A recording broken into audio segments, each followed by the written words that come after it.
Hello everyone, welcome back to my channel. আশা করছি সবাই খুব ভালো আছেন। আজকে আপনাদেরকে দেখাবো কিভাবে পুরো মাসের জন্য মাছের বিভিন্ন ধরনের ম্যারিনেশন তৈরি করে ফ্রিজে ফ্রোজেন করে রাখা যায় এবং খুব সহজে যখন প্রয়োজন তখনই তৈরি করে খাওয়া সম্ভব।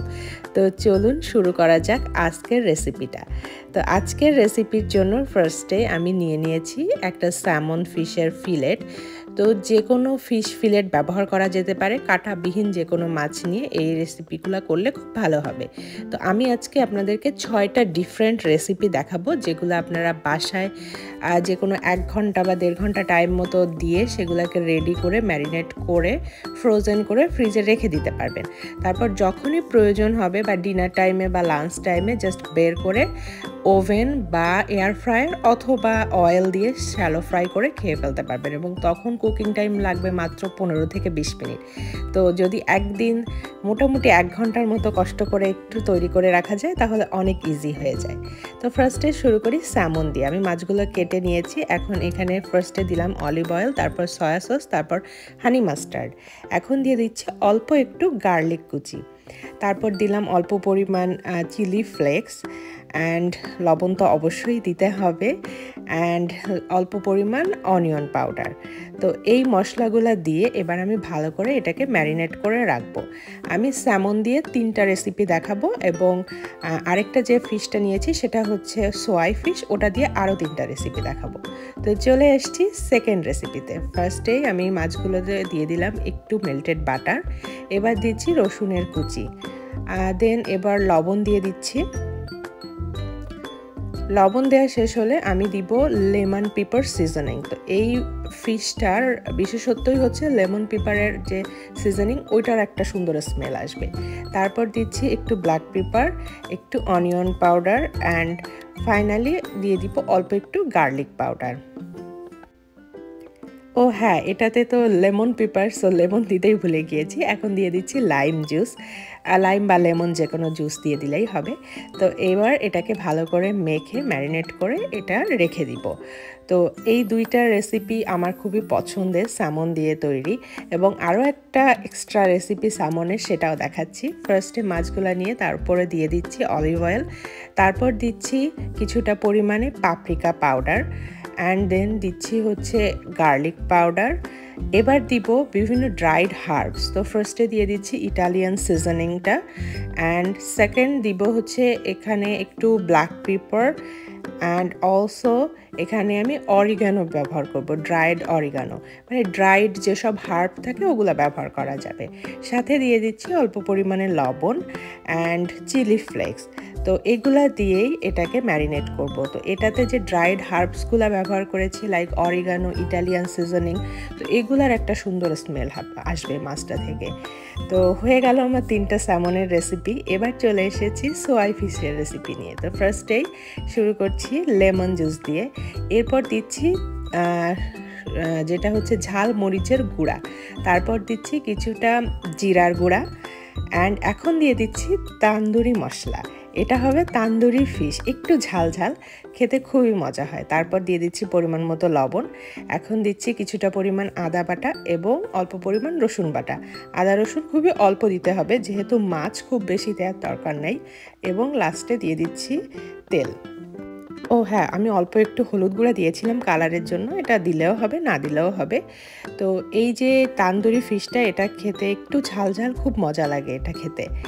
তো এবার চলে এসেছি আমার 5 নাম্বার রেসিপি নিয়ে। ফার্স্টেই দিয়ে দিলাম অলিভ অয়েল, কুকিং অয়েল, যে কোনো কুকিং অয়েল ব্যবহার করা যেতে পারে। তারপর দিয়ে দিচ্ছি onion powder, garlic powder and black pepper. এই অনিয়ন, গার্লিক, ব্ল্যাক পেপার এই মশলাগুলো মোটামুটি কমন, সব কিছুতে ইউজ করা যায়। এবার দিচ্ছি স্পেশাল মশলা, সেটা হচ্ছে কাজুন সিজনিং। কাজুন সিজনিংটার জন্য এটার একটা ডিফারেন্ট স্মেল হবে, ডিফারেন্ট স্বাদ হবে। তারপর লবণ দিয়েছি অল্প পরিমাণে, আমি ড্রাইড থাইম ইউজ করেছি, অ্যান্ড লাস্টে ব্যবহার করছি কিছুটা রসুনের কুচি। তো এবার এগুলাকে আমি ভালো করে ম্যারিনেট করে নিব। সব মশলাগুলাই আসলে কাইন্ড অফ সিমিলার, বাট কিছু কিছু স্পেশাল মশলার জন্য স্বাদটা ডিফারেন্ট আসে, যেমন এটাতে আমি কাজুন সিজনিং দিয়েছিলাম। তো এবার চলে এসেছি নেক্সট রেসিপিতে। ফার্স্টেই দিয়ে দিচ্ছি মেল্টেড বাটার, তারপর দিচ্ছি রসুনের কুচি। আর রসুন কুচির একটা আলাদা স্মেল হয়, আবার রসুনের যে গুঁড়া যেটা গার্লিক পাউডার সেটা দিলে ডিফারেন্ট হয়। তো এরপরে দিয়েছি আমি lemon paper seasoning, black pepper এবং দিচ্ছি লবণ। লবণটা একটু কম দিবেন, মাছে সবসময় লবণ কম লাগে। তারপরে অল্প একটু গার্লিক পাউডার দিয়েছি এবং এখন দিচ্ছি কিছুটা অল পারপাস ফ্লাওয়ার বা ময়দা দিয়ে দিচ্ছি। তো এটা দিয়ে একটু ভালো করে সুন্দর করে মেখে নিব। এই রেসিপিটা খেতে সম্পূর্ণ অন্যরকম লাগবে। তো এখানে আমার 6টা রেসিপির জন্য একদম ম্যারিনেট করা রেডি। তো আমি এখন যে পরিমাণ মাছ ম্যারিনেট করলাম এটাতে মোটামুটি 4 পাউন্ড ছিল সোয়া ফিশ এবং 2 পাউন্ডের মতো ছিল হচ্ছে স্যামন ফিশ। তো এই 6 পাউন্ড মাছ আমি একদিনে সুন্দর করে 6 রকমভাবে ম্যারিনেট করে রাখলাম। এখন আমি এগুলাকে ফ্রোজেন করে রেখে দিব এবং যখন আমার প্রয়োজন হবে তখন আমি বের করে শুধু এয়ার ফ্রায়ার দিয়ে রান্না করে নিব। তো ফ্রোজেন করার জন্য এইভাবে ডিরেক্টলিও ফ্রোজেন করা যায়, বাট তাতে যেটা হয় একটার সাথে একটা মাছ লেগে যায়। তখন যখন রান্না করার দরকার হয় তখন বের করে খানিকক্ষণ রেখে তারপর করতে হয়। এজন্য আমি কি করেছি, মাছগুলোকে নিয়ে একটু ফাঁকা ফাঁকা করে বিছিয়ে দিয়েছি প্লেটের উপর, যাতে একটার গায়ে একটা না লাগে। তো তাতে যেটা হবে যে একটু কিছুক্ষণ যদি আমি ফ্রিজে রাখি, অ্যারাউন্ড 2 ঘন্টার মতো আমি রাখবো, তারপর বের করবো। যে বের করে এনেছি অলরেডি, দেখুন মাছগুলা কিন্তু একটার গায়ে একটা লাগেনি, বাট উপরটা একটু শক্ত শক্ত ভাব হয়ে এসেছে। এখন এগুলাকে আমি ছাড়িয়ে একটা জিপলক ব্যাগের মধ্যে রেখে দিব, তাহলে একটা মাছের সাথে আর একটা মাছ লেগে যাবে না। তখন যখন রান্না করব জাস্ট 1 পিস 2 পিস যতটুকু দরকার বের করে আমি সাথে সাথেই এয়ার ফ্রায়ারে করে রান্না করে ফেলতে পারবো। আমি এভাবেই ফ্রোজেন করাটা প্রেফার করি, কারণ এতে হচ্ছে যতটুকু মাছ প্রয়োজন তখনই বের করে নেওয়া যায় এবং ডিরেক্ট ফ্রোজেন অবস্থাতেই রান্না করা যায়, করার কোনো প্রয়োজন নেই। বাট যদি আমি প্রথমে ম্যারিনেট করে ওভাবেই ফ্রিজে রেখে দিতাম কোনো একটা বক্স বা জিপলগে করে, তখন সবগুলো মাছ যেহেতু একসাথে লেগে যেত, রান্না করার আগে আমাকে ওটাকে আবার করতে হতো। তো সেই জিনিসটা থেকে রেহাই পাওয়ার জন্য এই প্রসেসটা ফলো করা হয়। তো এটা আমার খুব পছন্দের প্রসেস, কারণ আমি যদি চাই 2 পিস বের করেও আমি রান্না করতে পারবো। এবং আমি যেহেতু এয়ার ফ্রায়ারে করব ম্যাক্সিমাম রান্নাগুলাই, তবে ওভেনেও করা যাবে বা আপনি একটা কড়াইয়ে অল্প তেল দিয়ে শ্যালো ফ্রাইও করতে পারবেন। তো ফ্রোজেন অবস্থাতেই ডিরেক্ট রান্না করা যাবে, কোনো ধরনের কোনো বের করে রাখার বা করার কোনো প্রয়োজন নেই। তো আমি সব মাছগুলাই আলাদা আলাদা জিপলগে ভরে সুন্দর করে এভাবে রেডি করে রাখছি, যাতে আমার যখন দরকার তখন বের করে রান্না করতে পারি। আমি মোটামুটি যে পরিমাণ মাছ তৈরি করছি এটা দিয়ে বেশ আমার অনেক দিন চলে যাবে। আর এই যে ফ্রোজেন করে রাখা মাছগুলো 2 মাস পর্যন্ত খুব ভালো থাকে এবং 2 মাসের মধ্যে রান্না করে ফেলা ভালো, বেশি দিন রাখার দরকার নেই, তো 2 মাস এনাফ। আর যেগুলোতে লেবু দেয়া থাকে সেইগুলো একটু আগে রান্না করার চেষ্টা করবেন, তাহলে খুব ভালো হবে। আর যদি টক দই দিয়ে কোনো কিছু ম্যারিনেট করেন তাহলে সেটা রান্না করার আগে করে নেবেন, তাহলে টেস্টটা বেশি ভালো হবে ডিরেক্ট ফ্রোজেন রান্না না করে। আমি যদিও কোনোটাতে টক দই ব্যবহার করিনি, আমি যেগুলো করেছি তার মধ্যে লেবুর রস আছে। লেবুর রসের যে মাছগুলো এগুলো আমি একটু আগেই রান্না করে ফেলবো। তো বাকিগুলো আমার মোটামুটি সব কিছু মিলে 1 মাসের মতো অবশ্য হয়ে যাবে, যেহেতু শুধু ডিনারের জন্য আমি ফিশগুলা রান্না করব। তো এখন আমি যে মাছগুলা রেডি করেছিলাম তার কয়েক পিস এখন রান্না করছি আজকে খাওয়ার জন্য।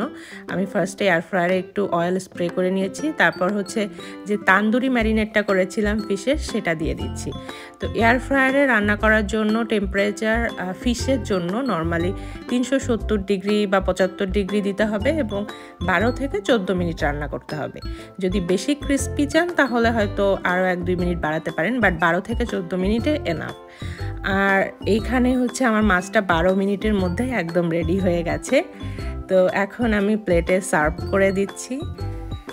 আমি একটু সালাদের সঙ্গে আজকে ফিশটা সার্ভ করছি। আমি লেটুস পাতা নিয়েছি, তারপর হচ্ছে টমেটো নিয়েছি, শসা নিয়েছি, এবার হচ্ছে আমার ফ্রাইড ফিশগুলো নিয়ে নিচ্ছি, কিছুটা আমি লেবু নিয়ে নিচ্ছি। তো আমার প্লেট রেডি। ডিনার প্লেট কেমন হয়েছে অবশ্যই জানাবেন।